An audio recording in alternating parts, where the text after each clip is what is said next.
इतिहास का सर्वप्रथम उल्लेख किसने किया था? पहली पुस्तक क्या थी? हिस्टोरी। हेलो दोस्तों, स्वागत है आपका अपने यूट्यूब चैनल अपने हिस्ट्री क्लास में। साथियों, आज हम इतिहास के बारे में जानेंगे, इतिहास के परिचय के बारे में जानेंगे। तो देरी ना करते हुए शुरू करते हैं। इतिहास परिचय पार्ट 1। भाई, इतिहास का क्या मतलब है? इतिहास अतीत में घटी हुई घटनाएं। अतीत में घटी हुई घटनाओं की जो जानकारी हमें जिस किसी भी वस्तु शास्त्र में मिलती है उसे क्या कहते हैं? उसे इतिहास कहते हैं। क्या कहते हैं? अतीत में घटी हुई घटनाओं की जानकारी। आप ये चीज नोट कर लेना, इतिहास का परिचय, इतिहास के बारे में जानकारी। क्योंकि इतिहास का मतलब क्या है? इतिहास जो शब्द है इसका अर्थ क्या है? यानी अतीत में घटी हुई घटनाओं की जानकारी जिस किसी भी वस्तु शास्त्र में, पुस्तक में, ग्रंथ में जो मिलती है, यानी वस्तु शास्त्र के अंतर्गत जो मिलते हैं उसे कहते हैं इतिहास। क्या कहते हैं? उसे कहते हैं इतिहास। अतीत में घटी हुई घटनाओं की जानकारी। इति प्लस हास, अति माने अति प्राचीन, अतीत में घटी हुई घटनाओं की जानकारी मिलती है उसे बोलते हैं इतिहास। इतिहास का सर्वप्रथम उल्लेख किसने किया था? तो इतिहास का सर्वप्रथम उल्लेख करने वाला कौन था? इतिहास का सर्वप्रथम उल्लेख जो किया था, सर्वप्रथम लिख लेना, सर्वप्रथम उल्लेख करने वाला जो था, उल्लेख यानी इसका नामकरण जो करने वाला व्यक्ति था। इतिहास यानी अतीत की घटनाओं की जो जानकारी हमें जिस किसी भी वस्तु शास्त्र यानी पुस्तक या शास्त्र में मिली, उसका नामकरण यानी सर्वप्रथम उसका उल्लेख करने वाला जो व्यक्ति था उसका नाम था हेरोडोटस। हेरोडोटस,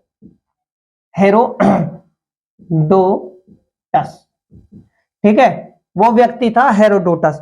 हेरोडोटस कौन था इसके बारे में भी थोड़ा सा जान लेते, क्योंकि हम इतिहास के परिचय के बारे में जान रहे हैं। तो हेरोडोटस जो था वो यूनान का कौन था? यूनान का इतिहासकार। हेरोडोटस जो था वो इतिहास का यूनानकार था। यही वो व्यक्ति था हेरोडोटस जिसने हमें सर्वप्रथम इतिहास की पुस्तक के बारे में उल्लेख किया। सर्वप्रथम उल्लेख करने वाला व्यक्ति था वो हेरोडोटस था। इनके द्वारा पहली पुस्तक लिखी गई, ठीक है ना, पहली पुस्तक इनके द्वारा कौन सी, इतिहास की कौन सी पुस्तक लिखी गई? इनके द्वारा लिखी गई पुस्तक थी हिस्टोरिका।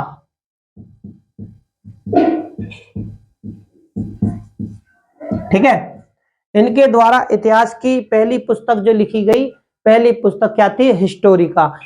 अब जब इन्होंने हिस्टोरिका लिखी तो भाई पुस्तक लिख दी इन्होंने। अब जब लिख दी तो इनको इतिहास का पिता कहा गया। क्या कहा गया? इनकी एक उपाधि भी है, पिता। इनकी उपाधि क्या है? इतिहास का पिता। इतिहास का पिता। इतिहास का पिता इन्हें किसने कहा था? भाई ये तो इतिहास का यानी जनक, ठीक है। हेरोडोटस को इतिहास का पिता भी कहा जाता है, यानी हेरोडोटस को इतिहास का जनक भी कहा जाता है। पेपरों में ये काफी बार पूछा भी गया है। लेकिन किसने कहा था? ये उपाधि इन्होंने अपने आप तो देखो ली नहीं थी। भाई पुस्तक लिख दी हिस्टोरिका, इतिहास के बारे में जानकारी दी, सर्वप्रथम उस पुस्तक का जो नामकरण किया वो इन्होंने किया कि भाई इतिहास, अतीत की जानकारी हमें इस शास्त्र से मिलती है, इसलिए इसका नाम है इतिहास। ठीक है, इनके द्वारा पुस्तक लिखी गई हिस्टोरिका। कहां के थे? यूनान के इतिहासकार। लेकिन इतिहास के पिता की जानकारी जो उपाधि है, कौन सी? इतिहास के पिता यानी इतिहास के जनक की जो उपाधि इन्हें दी थी वो किसने दी थी? ये सोचने वाली बात है। क्वेश्चन इससे भी बन सकता है, पूछ सकते हैं। तो इतिहास का पिता किसे कहा जाता है? वो कहा जाता है हेरोडोटस को। लेकिन किसने कहा?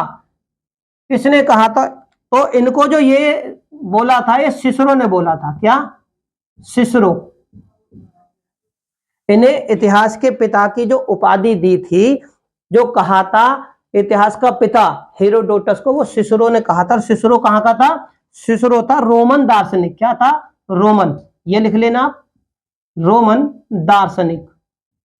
रोमन दार्शनिक था ये, ठीक है। आगे आपको समझ में, इतिहास के परिचय के बारे में आपने जान लिया कि इतिहास का पिता हेरोडोटस है। लेकिन हेरोडोटस को इतिहास का पिता किसने कहा था? तो वो सिसरो ने कहा था। सिसरो कौन था?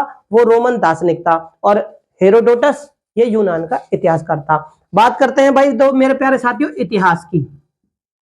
इतिहास के बारे में अगर हम जानकारी जुटाने की कोशिश करें, इतिहास के बारे में अगर हम पढ़ने की कोशिश करें, तो इतिहास को जब जाना जा सकता है जब इतिहास का हम वर्गीकरण करें, यानी इतिहास को हम वर्गों में करें, यानी इसको क्रम वाइज समझने की कोशिश करें, तब हम इसके बारे में थोड़ा विस्तार से जान सकेंगे। अगर हम इतिहास के बारे में जाने तो सबसे पहले अगर इतिहास जानने की कोशिश करें तो देखो सबसे पहला जो काल आता है वो आता है प्राग ऐतिहासिक काल। प्राग ऐतिहासिक काल, सबसे पहले प्राग ऐतिहासिक काल,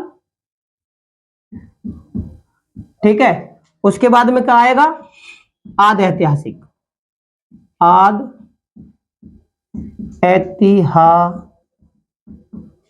ऐतिहासिक काल। उसके बाद में क्या आएगा, ऐतिहासिक काल।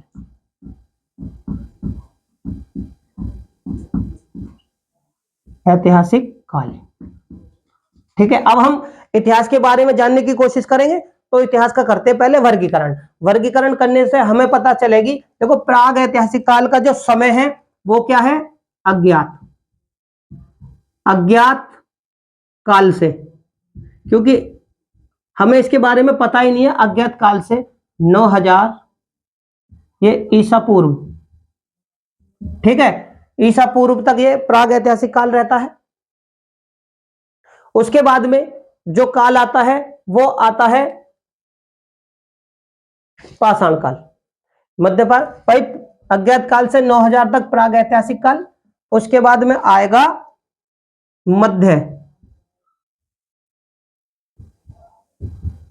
मध्य पाषाण काल। मध्य पाषाण काल कब से है, 9000 ईसा पूर्व से और 4000 ईस्वी, क्या है, 9000 ईसा पूर्व से 4000, ये जो काल रहता है ये मध्य पाषाण काल 9000 ईसा पूर्व से 4000 ईसा पूर्व, और इसके बाद में जो आता है वो नवपाषाण काल आता है।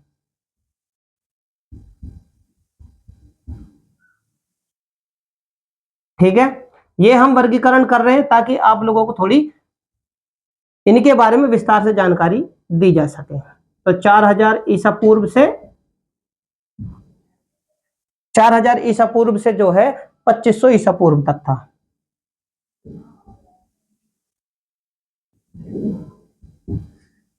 आप लोग समझ गए होंगे कि भाई ये तो खाली मोटे स्तर पर बता, नहीं मोटे स्तर पर नहीं, केवल अभी मैं इनका वर्गीकरण कर रहा हूं ताकि आपको बता सके कि भाई कौन सा समय किस समय तक और कब तक चला था। इनके बारे में भी हम विस्तार से जानकारियां जुटाएंगे। अब बात करते हैं आद ऐतिहासिक काल की, ठीक है। आद ऐतिहासिक काल जो था वो था 2500 से 2500 ईसा पूर्व से 1500 ईसा पूर्व, ठीक है। आदि ऐतिहासिक काल हो गया 2500 ईसा पूर्व से, ठीक। और इसके बाद में जो काल आएगा वो काल था प्राचीन, प्राचीन इतिहास, यानी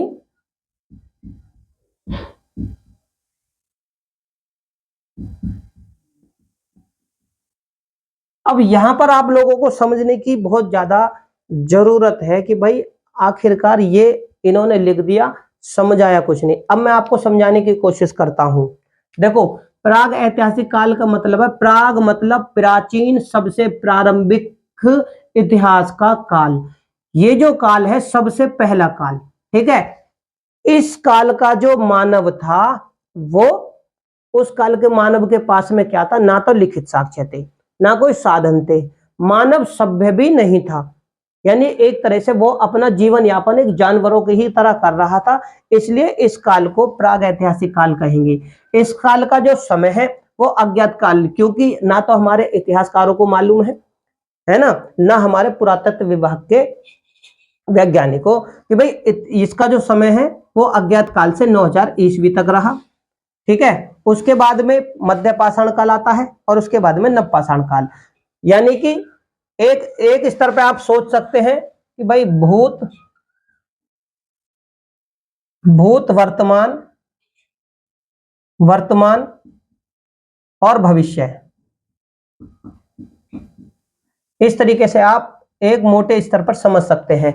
तो ये है वर्तमान मानव, सॉरी, ये भूतकाल का मानव है, ये वर्तमान काल का मानव और ये भविष्य काल का मानव। इसी प्रकार मैंने इन तीनों को समझाने की कोशिश, यानी प्राचीन सबसे पहले ऐतिहासिक प्रारंभिक काल, इस काल के मानव के पास ना तो लिखित साक्ष्य थे हमारे पास में, ना उसके कोई साधन उपलब्ध है, ना मानव का जीवन सभ्यतापूर्ण नहीं था, इसलिए इसको कह लेंगे प्रारंभिक ऐतिहासिक यानी प्राग ऐतिहासिक काल। उसके बाद में मानव थोड़ा विकसित होता है, थोड़ा समझदार होता है और आता है आद ऐतिहासिक काल। आद मतलब आधा, आधा विकसित यानी आधा बुद्धिमान और आधा आदिवासी टाइप में, जन आदिवासी टाइप में। तो इसको क्या कहेंगे, आद ऐतिहासिक काल। इसका समय कितना है, 2500 ईसा पूर्व से 1500 ईसा पूर्व, ठीक है ना। उसके बाद में ऐतिहासिक काल आता है, ठीक।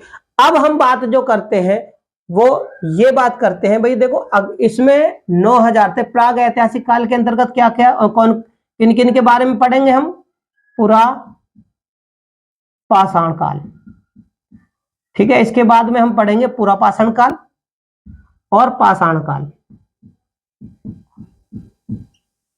ठीक है।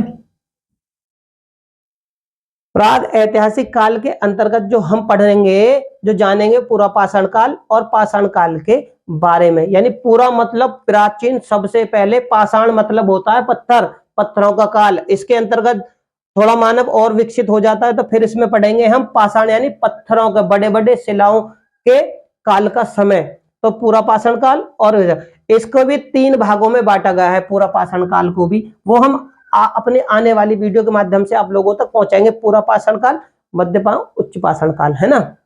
पूरा पाषाण काल, उच्च पूरा पाषाण काल, मध्य पूरा पाषाण काल और नवपूरा पाषाण, है ना, उच्च पूरा पाषाण, सॉरी, ठीक है। तो ये प्राग ऐतिहासिक काल के बारे में जान लेंगे। उसके बाद में हम मध्यकाल के बारे में जानेंगे, फिर उसके बाद में जानेंगे नवपाषाण काल।